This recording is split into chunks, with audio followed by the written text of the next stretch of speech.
में मेयर चुनाव को लेकर जबरदस्त तनाव है। कल एमसीडी में मेयर पर वोटिंग को लेकर विवाद हुआ और एक बार फिर से दिल्ली का मेयर नहीं चुना जा सका।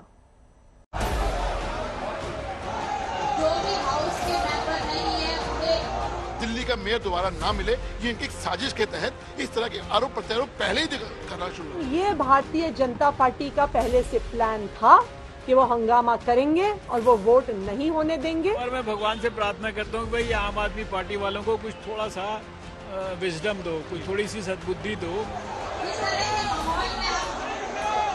दिल्ली में मेयर के चुनाव को लेकर ऐसी महाजंग छिड़ी है कि बार बार कार्यवाही हंगामे की भेंट चढ़ रही है।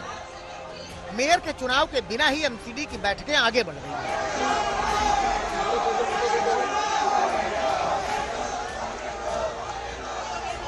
एमसीडी में एक बार फिर हंगामा हुआ और एक बार फिर मेयर का चुनाव स्थगित कर दिया गया। ये तीसरा मौका है जब मेयर चुनाव के लिए वक्त और तारीख तय की गई थी, लेकिन ये तारीख भी हंगामे की भेंट चढ़ी। सदन में एक बार फिर बीजेपी और आम आदमी पार्टी के पार्षदों के बीच जंग ठनी।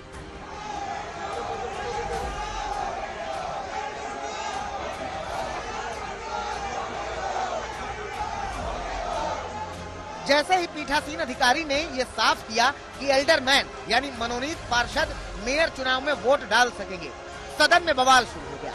हंगामे और तनातनी के बीच सदन की कार्यवाही स्थगित कर दी गई।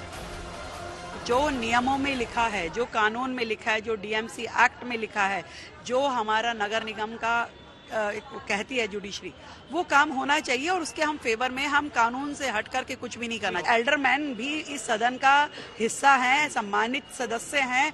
जब वो जोन में वोट दे सकते हैं तो वो हाउस में भी उनका वोट बनता है और वो दे सकते हैं। आर्टिकल 243 कॉन्स्टिट्यूशन ऑफ इंडिया ये कहता है कि नॉमिनेटेड मेंबर को हाउस के अंदर वोटिंग राइट नहीं है।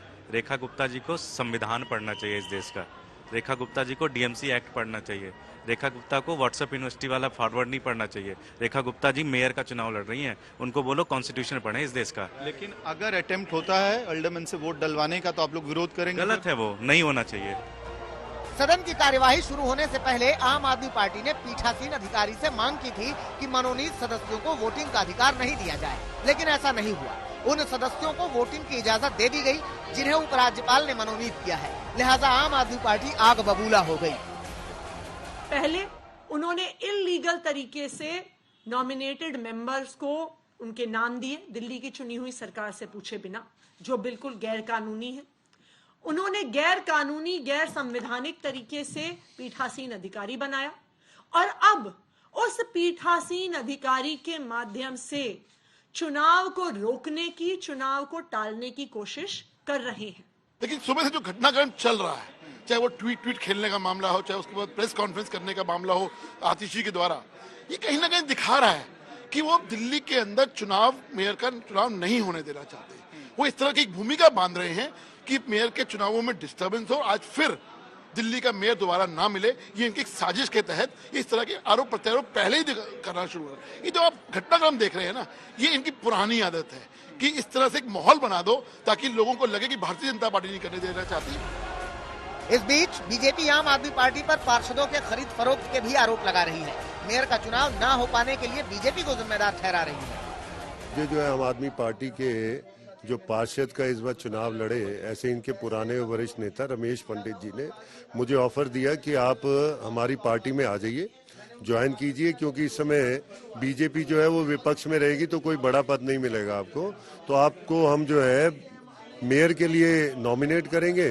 और उसके साथ साथ उन्होंने मुझे ये भी कहा कि आने वाले समय में जब विधानसभा के चुनाव आ रहे हैं तो उसमें विधायक की टिकट आपकी पक्की समझो। झूठे तो है ही, पर हास्यास्पद इल्जाम लगाए कि आम आदमी पार्टी भारतीय जनता पार्टी के पार्षदों को खरीदने की कोशिश कर रही है।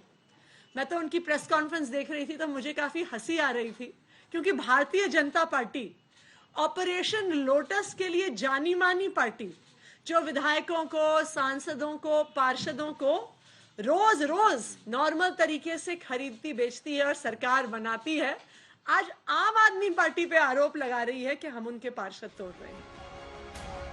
एमसीडी का मेयर चुनाव आम आदमी पार्टी और बीजेपी के बीच सियासी तनातनी का बड़ा मुद्दा बन गया है। बार बार चुनाव स्थगित हो रहे हैं और इसमें नुकसान दिल्ली की जनता का हो रहा है। दिल्ली से सुशांत मेहरा, पंकज जैन और राम किंकर सिंह के साथ आज तक ब्यूरो।